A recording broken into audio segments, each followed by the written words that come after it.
Hi everyone, in this video I will show you how to turn AI blog post into a YouTube script with Claude AI. So first you just have to go to Claude AI, create an account, and then here what you're going to do is you have to upload the blog that you have created or the blog file. So you can upload from your computer. This is my blog right here, it's on PDF file. Now I'm going to add a prompt above and it's up to you if you want to copy this one or create your own. I have added here, turn this blog post into a YouTube script with an intro, three main points, and an outro. Use a conversational tone.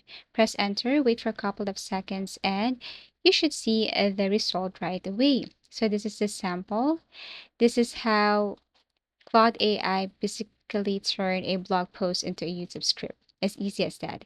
Now, you can also give Claude script instructions. For example, you can add here, create a YouTube script from this blog post, add a hook to grab attention, user-friendly, engaging tone, include a clear intro, body, and outro, and a call to action at the end. So after that, you can now press enter and then Claude AI will generate again another script according to your new prompt right here. All you have to do is to wait for that.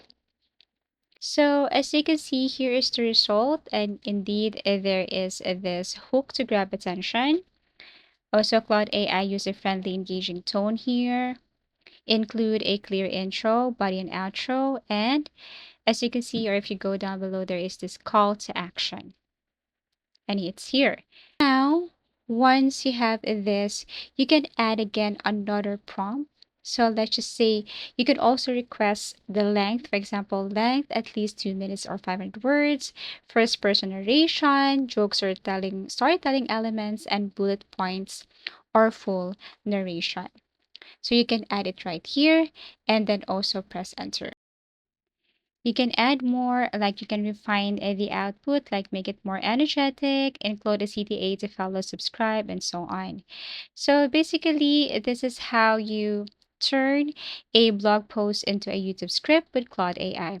Thank you for watching and see you again in our next video tutorials.